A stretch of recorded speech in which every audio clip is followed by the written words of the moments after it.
He's busy with a little experiment in blasphemy.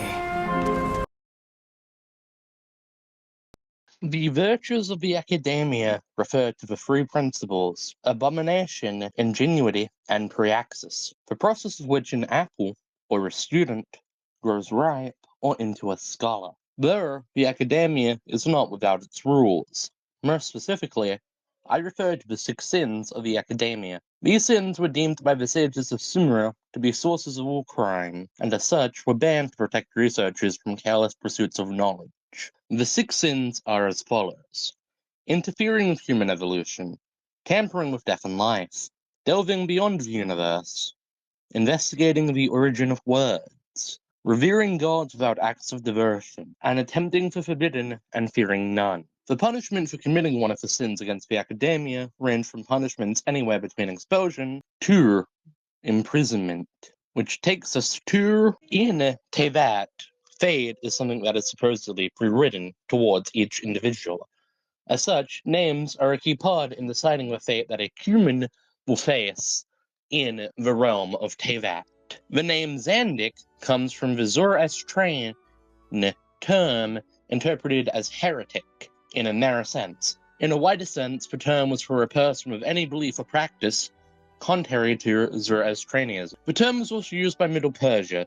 That term was related to Islam rather than Zoroastrianism. In the Islamic world, the term was variously assigned to Manichaeans, Mandeans, Mazdakites, Zoroastrians, Buddhists, Christians, and freethinkers in general, including Muslims. Whether the term was used the same in both cultures is unknown, since during Zoroastrianism times, the term is only known to be attested in 3 different works in a way that is Zandik, meaning heretic, is the real name of El Dottore, the second of the Fatui's 11 harbingers. Because of the power that names hold over faith in Tevat, Zandik was doomed to become a heretic no matter which path he walked. This cruel style of fate was created by the heavenly principles, the primary enemy of the Kheanri'ah, and as such, the Fatui.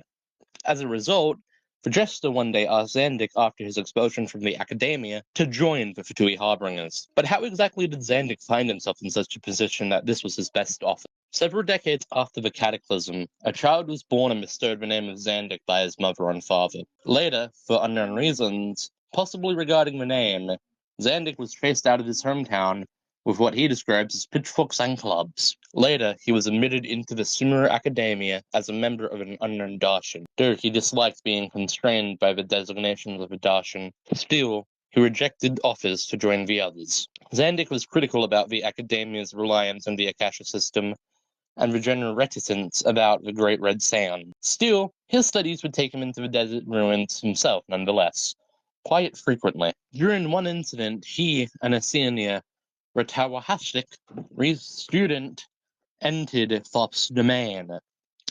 Thoth revealed himself by possessing a cat, intrigued by Zandik's intellect. However, Zandik distrusted Thoth's promise of power without revealing its drawbacks. Thoth feared for the safety of Zandik's partner. Zandik ultimately rejected Thoth's gift, while Thoth tricked Zandik into believing keeping his companion safe was necessary, telling him that only descendants of Tulef could enter and leave. Zandik's notes contained a warning directed to anyone else who might come to the ruins, urging them against trusting Thoth. The Zandik's Legacy series includes some anecdotes about a trip to the ancient city of Gurabad, which led him to encounter Kheanri'ah machines and technology, unaware of their origins, but he realized that they were made by a civilization not under the rule of the 7.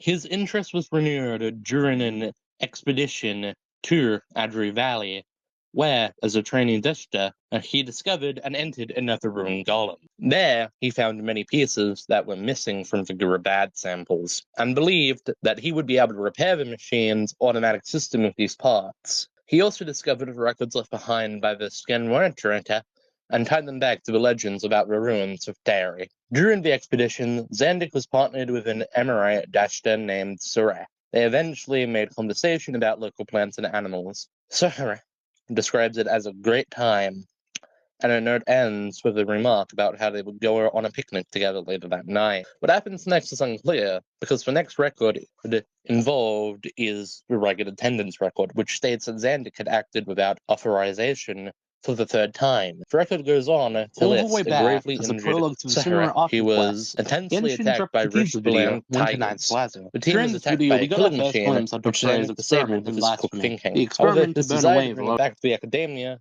for disassembly and reverse engineering was rebuked by his peers and teachers. Sage Shanama delisted him from the author and list of the paper that the expedition had been writing. During this time, Sahara died and was buried. After his expulsion at the hands of the academia, Zandik was approached by Piro, the director of the Fatui Harbingers, where he was invited to become part of the Fatui. Due to the promise of resources for his research, Zandik agreed and was given the title El Dottore, which he found humorously ironic. Dottore was never given an easy life. As a result, he was not setting out to make life easy for anyone. That was the utterly insane story of Dottore. I should mention that this video has come out on the 19th, the day before the Omens of Burning Orphan quest, so some information may have been added that I don't have access to. For those of you here on release day, I will be streaming tomorrow at roughly 1 to 2 p.m. ACDT and playing through the amazing new Orphan quest. I don't know why I followed amazing before playing it. Before I play the quest, we will be rating some more refreshes, and overall, it should just be a vibe.